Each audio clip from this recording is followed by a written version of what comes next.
verdaderamente hemos visto de que hoy se están utilizando una serie de técnicas y sistemas en la producción de ovinos que sin querer o por necesidad nosotros ya hace casi 25 años o más empezamos a aplicar acá en el establecimiento y verdaderamente eran cosas que daban un resultado muy interesante. Bueno, en aquellos comienzos el técnico que me asesoraba, si yo fui a pedir una sugerencia al sur, siempre me gustó la cría ovina, pero me había dedicado a aprender por cuenta mía, diríamos, parte de los sistemas productivos que se utilizaban incluso en otros lugares del mundo. Y ahí me contacté con el ingeniero Néstor Cabrera, que fue el primer técnico del sur que vino acá. Y bueno, y empezamos con las primeras experiencias de mejorar un pedacito para criar los corderos con mejores condiciones de alimentación que con el campo natural. Y bueno, y ahí continuamos en el trabajo de seguir investigando cómo hacíamos para que los corderos nuestros fueran un poco mejor. Yo empecé con una majada ideal, que por supuesto, capaz que hace un poco más de 30 años, y esa majada ideal fue producto de compras que se hacían en refugios de cabaña o en alguna feria. Entonces teníamos una selección muy dispar, diríamos, en calidad de animales, y eso también nos daba unas diferencias muy grandes en el tema de los corderos. Como el tema era reproducir, bueno, buscábamos una época de carnedada favorable, siempre se trataba de que los corderos nacían en septiembre, si bien la raza permitía tener crías en mayo.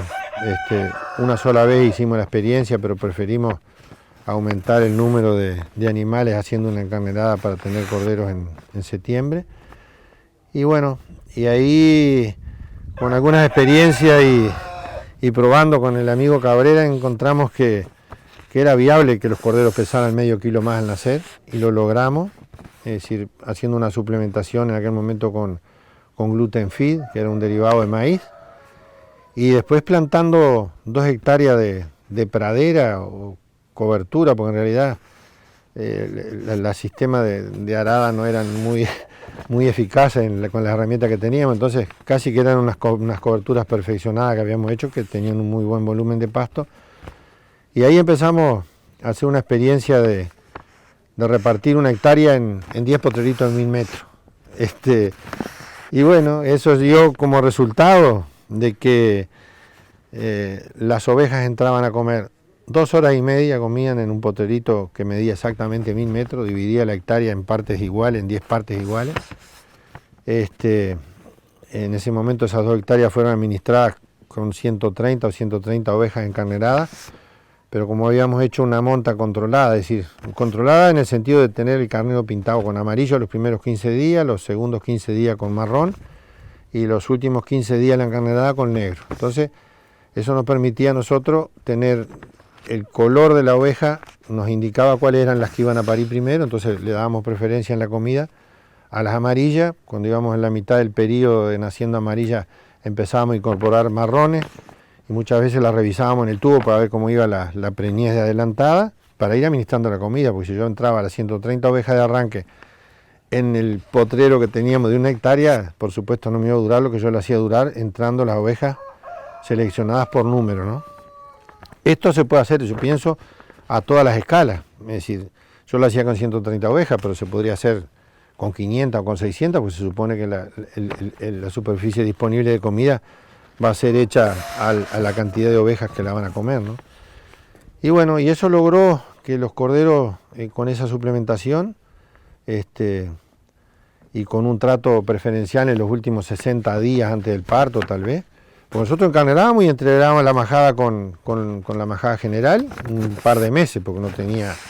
yo tenía 120 hectáreas en un comienzo, y bueno, esto nos permitió incluso ese sistema productivo, diríamos que teníamos un resultado muy bueno en el tema de señalada por el hecho de tener un cordero más pesado al nacer con la suplementación y la comida y el pasto. Y con algunos cuidados que fuimos de a poco incorporando también, que fueron necesarios, que muchas veces eran motivo de risa para mucha gente, pero normalmente sucede eso, que cuando uno ve aplicando una idea importante a una persona que uno conoce y dice, bueno, este hombre se enloqueció. Entonces,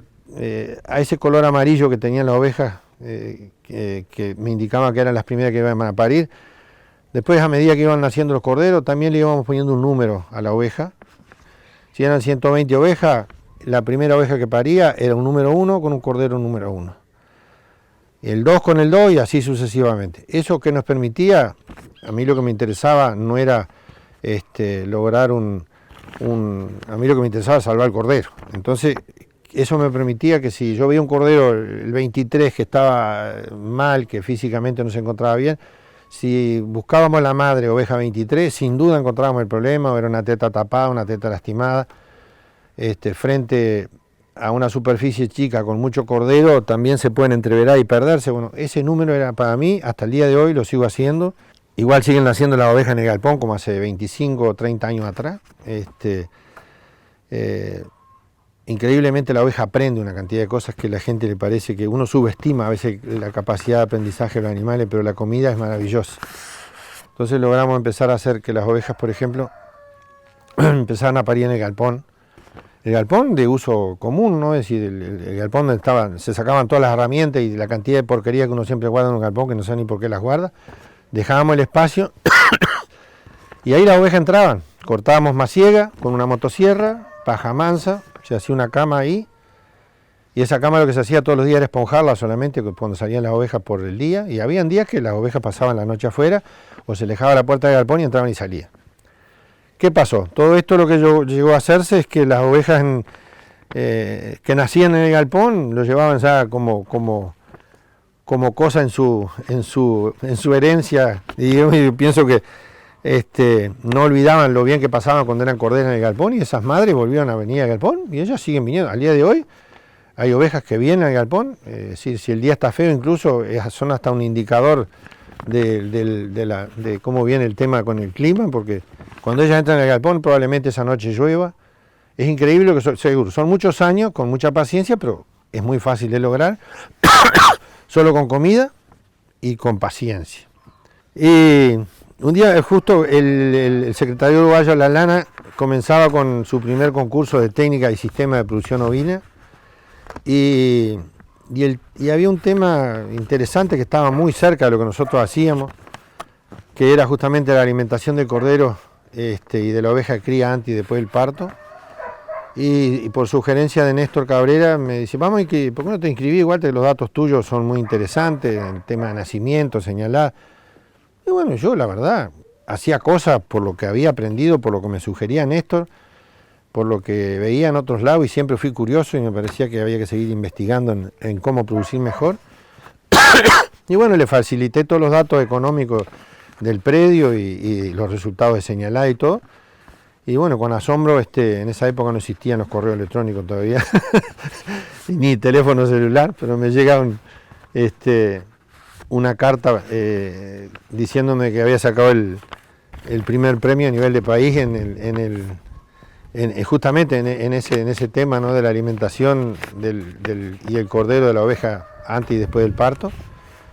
Y bueno, con mucho asombro, después de ahí fue que descubrí que estaba haciendo cosas que yo ni sabía que estaban bien hechas, y bueno, me convencí de que sin querer había logrado dar un paso importante en el tema productivo, por lo menos en el establecimiento mío, y eso sirvió también para algo lindo, porque eso, como todo, cuando uno recibe un premio de ese tipo, hay una visita al establecimiento, y me acuerdo, tengo muy lindos recuerdos de ese día que vinieron al establecimiento un grupo de gente importante, eran casi 300, 400 personas, vinieron de muchos lugares del Uruguay, que incluso hubo gente, muy sinceramente, me dijo, ay, si a mí me hubiera tocado un campo como el que usted trabaja para producir, capaz que lo único que me hubiera atinado yo era haberme arrodillado y decirle a Dios que, bueno, ¿por qué me había tocado este pedazo para producir? Y yo me sentía loco la vida con esto, me parecía que era una maravilla el campo de la sierra, el campo serrano en sí, y bueno, pero también surgió, gracias al premio, he tenido durante todos estos tiempos, años sucesivos, gente que se arrima y me dice, la primera vez que fui a su casa vi cómo usted hacía aquel alambre de 5 hilos eléctricos con pizca de curupay, arrancador de curupay, lo llevé, probé, me dio un resultado bárbaro. Aquel día que fui a su casa me quedé contento de cómo las ovejas comían la ración, y entonces empecé a probar y las ovejas comieron. Aquella capita que una vez hicimos ya en su casa en Iron hace 25 años atrás con bolsas de azúcar que se traía contrabando de Brasil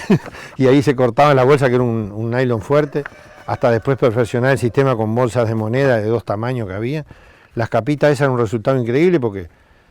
muchas veces la capacidad del galpón para los corderos no era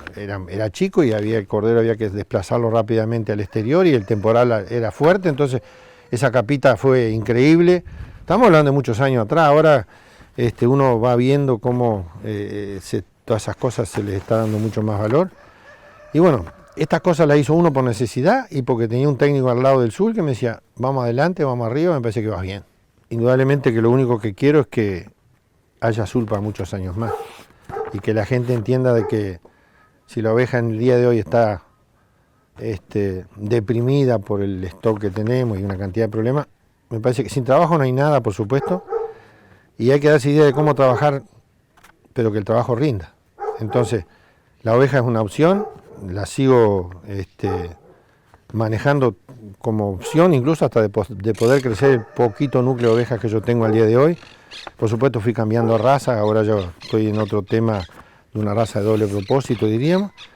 pero hay que aprovechar el apoyo de las instituciones, sin duda, y eso genera un estado de seguridad bastante importante para uno poder seguir adelante.